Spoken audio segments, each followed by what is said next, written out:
அமரர் மு. வரதராசனார் அவர்கள் எழுதிய அகல் விளக்கு.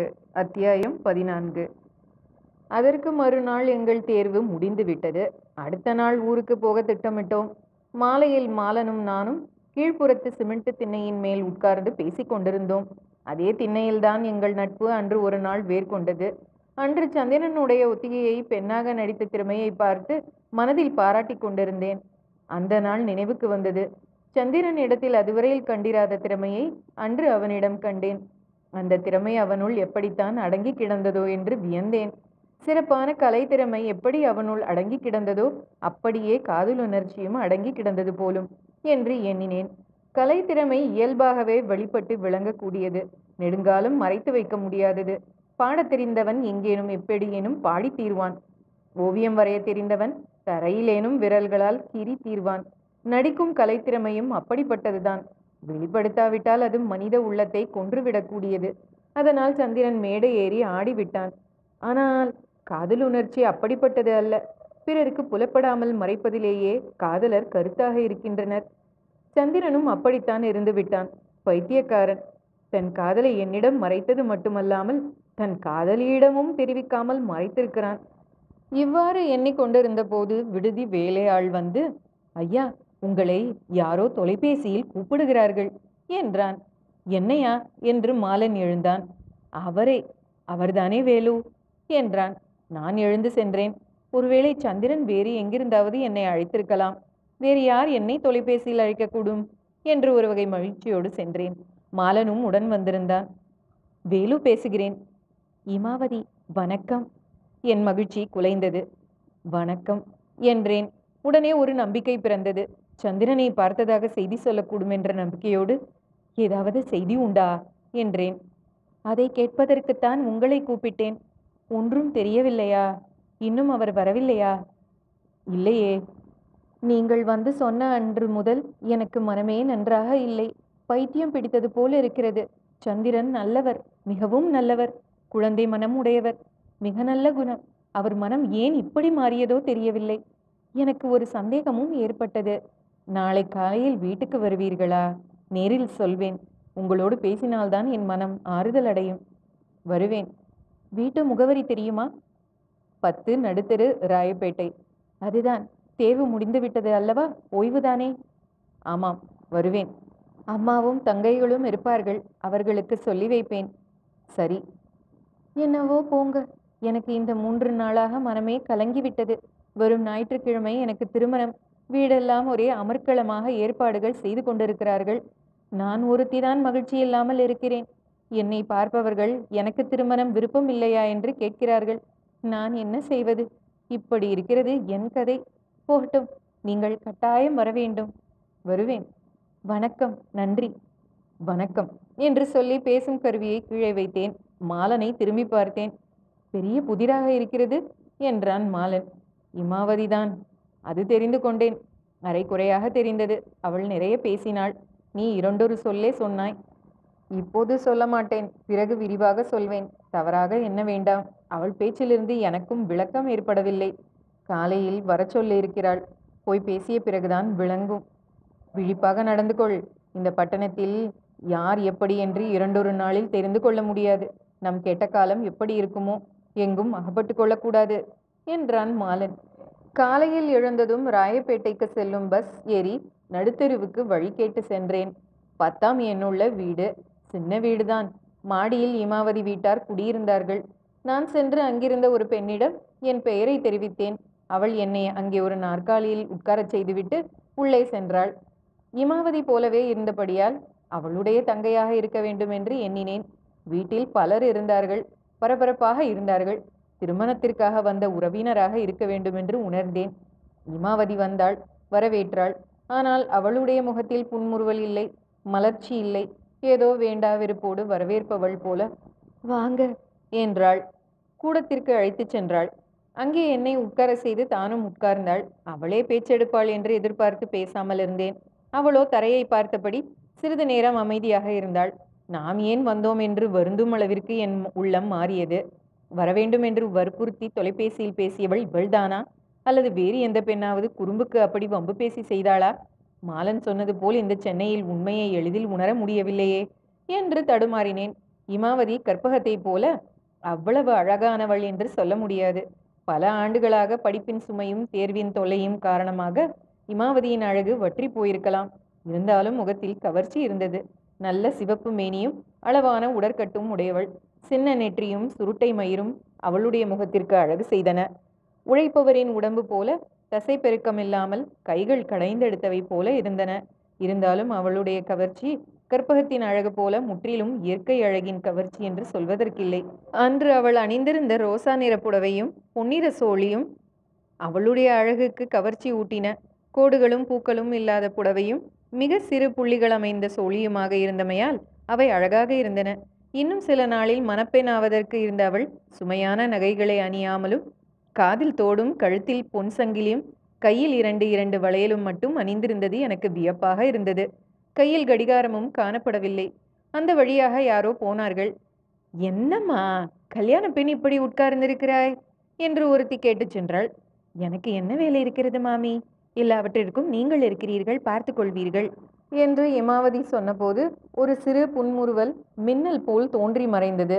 அதன் பிறகு என்னை பார்த்து, நீங்கள் எப்போது ஊருக்கு புறப்படுவீர்கள் என்றாள். நாளைக்கு. அவரை பற்றி ஒன்றுமே தெரியவில்லையா? இல்லை, நான் இப்படி எதிர்பார்க்கவே இல்லை. இப்படி செய்யக்கூடியவன் என்று நான் கனவிலும் கருதவில்லை. ஏன் இப்படி செய்தார் என்றுதான் தெரியவில்லை. நீங்கள் வந்து போனது முதல் நான் நன்றாக படிக்கவும் முடியவில்லை. தேர்வு வரையில் எப்படியோ மூச்சு பிடித்தேன். தேர்வு நாட்களில் விடுதியிலேயே இருந்து படித்தேன். அங்கே வகுப்பு பெண்கள் பலருடைய சூழலில் இருந்த காரணத்தினால் மனம் எப்படியோ ஒரு வகையாக தேறி இருந்தது. இங்கே வந்த பிறகுதான் பைத்தியக்காரி போல ஆகிவிட்டேன். உனக்கு திருமணம் விருப்பம் இல்லையா? மாப்பிள்ளை விருப்பம் இல்லையா? அதை முன்னமே சொல்லியிருக்க கூடாதா என்று பலரும் கேட்க தொடங்கினார்கள். நான் என்ன செய்வது? சொன்னால் உண்மையை தெரிந்து கொள்ளக்கூடியவர்களும் அல்ல. அம்மாவுக்கு மட்டும் சொன்னேன். அம்மாவுக்கு அவரை பற்றி எல்லாம் தெரியும். அதனால் சொன்னதும் விளங்கி கொண்டார்கள். இவ்வாறு சொல்லிக் கொண்டிருந்த போது 45-50 வயது உள்ள ஒருவர் சிறிது வழுக்கையாய் மாநிறமாய் வெள்ளாடை ஊட்டியவராய் அந்த பக்கம் வந்தார். அவரை கண்டதும் இமாவதி எழுந்து, எங்கள் அப்பா என்றாள். இவர் சந்திரனுடைய நண்பர், அவருடைய ஊரார், பக்கத்து அறையில் உள்ளவர் என்று என்னை அறிமுகப்படுத்தினாள். அவர் உடனே என்னை பார்த்து, சந்திரன் இன்னும் வரவில்லையா என்றார். இல்லை என்றேன். திருமண வேலைக்கெல்லாம் எவ்வளவு உதவியாக இருப்பான் என்று மனைவி சொல்லிக் கொண்டிருந்தாள் என்று சொல்லி அந்த பக்கம் போனவர் ஒருவரை கூப்பிட்டு, சரி வரட்டுமா, கொஞ்சம் வேலை இருக்கிறது என்று நகர்ந்தார். இந்த பிள்ளைக்கு காப்பி சிற்றுண்டி கொடு அம்மா என்று தன் மகளுக்கு சொல்லிக்கொண்டே சென்றார். மறுபடியும் நானும் அவளும் உட்கார்ந்தோம். திருமண வேலையாக இருக்கிற வீடு. நீங்கள் வந்த வேளையில் பரபரப்பாக இருக்கிறோம், மன்னிக்க வேண்டும் என்றாள். அதற்கு என்ன, இருக்கட்டும். அவர் போவதற்கு முன் உங்களிடம் ஒன்றும் சொல்லவில்லையா? கடிதம் ஏதாவது எழுதி வைத்துவிட்டு போகவில்லையா? இல்லை. அவர் எவ்வளவு நல்லவர் தெரியுமா? குழந்தை போன்ற மனமுடையவர். அழகாக இருப்பவர்கள் பலர் பொல்லாதவர்களாக வஞ்சகர்களாக இருக்கிறார்கள். ஆனால் அவர் ஒரு தீமையும் அறியாதவர். எனக்கு மிகவும் பிடித்திருந்தது அவருடைய பேச்சு. ஒரு கெட்ட சொல் அவருடைய வாயிலிருந்து வராது. ஒரு கெட்ட பழக்கமும் அவரிடம் இல்லை. உங்களுக்குத்தான் தெரியுமே, நானும் அவரும் ஒரே பாடம் எடுத்திருந்த காரணத்தினால் அவர் எழுதி வைத்திருந்த குறிப்பையெல்லாம் என்னிடம் கொடுத்தார். எனக்கு கணக்கில் அடிக்கடி சந்தேகம். தெரியாத கணக்கையெல்லாம் எனக்கு கற்றுக் கொடுத்தார். கற்றுக் கொடுக்கும் போது எவ்வளவு பொறுமை, எவ்வளவு எளிமை. எனக்கு உயர்நிலை பள்ளியில் அவன்தான் கணக்கு கற்றுக் கொடுத்தான். அவனுடைய உதவி இல்லாவிட்டால் நான் தேர்வில் வெற்றி பெற்றிருக்க மாட்டேன். எங்கள் ஆசிரியருக்கும் அவ்வளவு திறமை இல்லை என்று சொல்லலாம். நல்ல வருவாய் மட்டும் கிடைப்பதாக இருந்தால் அவரை ஆசிரியர் வேலைக்கே போகச் சொல்வேன். கடைசியில் என்று வாய் திறந்து பேசத் தொடங்கி நிறுத்திவிட்டேன். கடைசியில் ஒன்றுமில்லை, சொல்லுங்கள். இதையெல்லாம் சொன்னால்தான் மனம் ஆறுதல் அடையும். அம்மாவிடம் சொன்னேன், கொஞ்சம்தான் சொன்னேன். முதலில் அவருடைய பழக்கம் எப்படி ஏற்பட்டது தெரியுமா? கல்லூரியில் இன்டரில் சேர்ந்ததற்கு அடுத்த மாதம் ஒரு நாள் மாலையில் கடற்கரையில் தனியே வந்து கொண்டிருந்தேன். அப்போது கல்லூரியில் பெண்களிடையிலும் எனக்கு நண்பர்கள் குறைவு. என் பக்கத்தில் முரடன் ஒருவன் நடந்து வந்தான். அவன் முன்னே போகட்டும் என்று நான் பின்தங்கினேன். அவன் என்னை ஒரு கண்ணால் பார்த்தபடியே மெல்ல நடந்து ஒரு இடத்தில் நின்றான். நான் பரபரப்பாக நடந்து முன்னே சென்றேன். அவன் தொடர்ந்து என் பக்கத்தில் வந்தான். மறுபடியும் நின்றேன். அவன் முன் போலவே செய்தான். பஸ் நிற்கும் இடத்திற்கு நடந்தேன். அவனும் அங்கே வந்து உராய்வது போல் சென்றான். நான் ஒதுங்கியும் பயனில்லை. என் மேல் உராய்ந்து கொண்டு முன் சென்று நின்றான். பஸ் வந்து நின்றது. பெண்கள் முந்திக் கொள்ளட்டும் என்று ஆண்கள் ஒதுங்கினார்கள். எனக்கு முன்னே ஒரு கிழவி ஏறட்டும் என்று வழிவிட்டு பிறகு நான் ஏறினேன். அந்த முரடன் என் பின்னே வந்து நெருங்கி ஏறி நான் உட்கார்ந்த இடத்திற்கு பக்கத்திலேயே நின்றான். தொலையட்டும், இனிமேல் என்ன என்று பேசாமல் இருந்தேன். நல்ல பட்டு சொக்காயும் நீல கால் சட்டையும் அணிந்திருந்தான். வயது 20-25 தான் இருக்கும். சந்திரன் என்னையும் அவனையும் கடற்கரையிலிருந்தே கவனித்து வந்திருக்கிறார். எங்களை பின்தொடர்ந்திருக்கிறார். நான் அவரை கவனிக்கவில்லை. நான் ஏறிய பஸ்ஸிலும் ஏறினார். அங்கும் முரடன் நடந்து கொண்ட முறையை கவனித்திருக்கிறார். அவன் ஒதுங்காமல் முன்னுக்கும் செல்லாமல் என் பக்கத்திலேயே நின்று கொண்டிருந்தான் அல்லவா? என் பக்கமாக தன் கால்களை நகர்த்தி என் கால்கள் மேல் படுமாறு செய்தான். நான் என் கால்களை எவ்வளவோ ஒடுக்கி உட்கார்ந்தும் பயனில்லை. எனக்கு அழமாட்டாத குறைவாக இருந்தது. ஒரு புறம் கோபமாகவும் இருந்தது. ஆனாலும் யாரிடம் சொல்வது, எப்படி சொல்வது? இன்னும் சிறிது நேரத்தில் இறங்கப் போகிறோம் என்று பொறுத்து கொண்டிருந்தேன். அவனுடைய பார்வை என் மேலேயே இருந்தது. இந்த பாவிகள் எல்லோரும் அக்கா தங்கையோடு பிறக்கவில்லையா? இவர்கள் தங்கள் குடும்பத்தில் பெண்களையே பார்த்ததில்லையா? என்ன நாடு இது? என்ன நாகரிகம் இது என்று வெறுப்போடு இருந்தேன். நான் இறங்கும் இடம் வந்தது. எழுந்தேன். அவன் என் பக்கத்தில் உராய்ந்து நின்றான். வழிவிடுங்கள் என்றேன். வழிவிடுவது போல விலகி நான் முன்னே சென்றவுடன் என் பக்கத்தில் நெருங்கி வந்து தானும் இறங்கத் தொடங்கினான். பஸ்ஸை விட்டு இறங்கி தரையில் கால் வைக்கும் நேரத்தில் என் கையில் இருந்த புத்தகங்களையும் சிறு தகரப்பெட்டியையும் வேண்டுமென்றே தட்டி கீழே விழ செய்தான். பிறகு தானே விரைந்து பரபரப்பாக அவற்றை எடுத்து தர முனைந்தான். வேண்டாம், விட்டுவிடு, நான் எடுத்துக்கொள்வேன். வேண்டுமென்றே தட்டிவிட்டு இப்போது எடுத்து தர வருகிறாயா என்று கோபத்தோடு கேட்டேன். யார்? நானா? நல்லதற்கு காலம் இல்லையம்மா என்று எதிரே நின்று மீசை மேல் கை வைத்தான். அப்போது அவனுடைய கன்னத்தில் பளீர் பளீர் என்று 2 அறைகள் விழுந்தன. அறைந்தவர் வேறு யாரும் இல்லை, சந்திரன் தான். உடனே முரடன் அவரை அடிக்க கை ஓங்கி ஒரு அடி கொடுத்தான். அதற்குள் பஸ்ஸில் இருந்தவர் இருவர் இறங்கி அவனுடைய கையை பற்றி கொண்டு இருவரையும் விலக்கினார்கள். இந்த ஆள் கடற்கரையிலிருந்து என்னை தொடர்ந்து வருகிறான் என்று வழியில் நடந்தவற்றையெல்லாம் நான் சொன்னேன். முதலில் இருந்தே தாம் எல்லாவற்றையும் பார்த்து வருவதாகவும் மனம் கேட்காமல் தாமும் அந்த பஸ்ஸில் ஏறி வந்ததாகவும் சந்திரன் கூறினார்.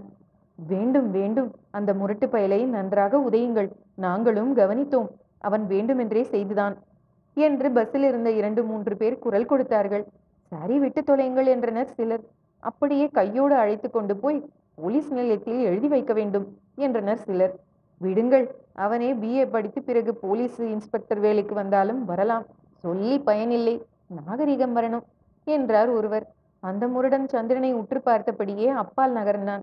சரி, நான் போய் வருகிறேன், வணக்கம் என்றார் சந்திரன். வீடு வரைக்கும் வந்து போகுமாறு கேட்டுக்கொண்டேன்.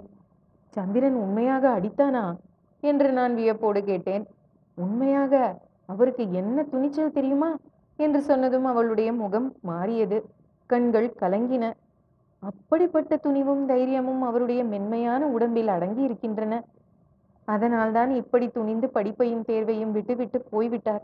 நீங்களும் நானும் இப்படி செய்வோமா? துணிச்சல் தான் அவரை கடைசியில் கெடுத்து விட்டது. அதுதான் உண்மை என்று எனக்கு பட்டது. ஆமாம், உண்மைதான் என்றேன். வீட்டுக்கு அழைத்து வந்து அதோ அந்த நாற்காலியில் தான் உட்கார வைத்தேன். உள்ளே போய் அம்மாவிடம் சொன்னேன். அம்மா வந்து அவரை பாராட்டி நன்றி கூறினார்.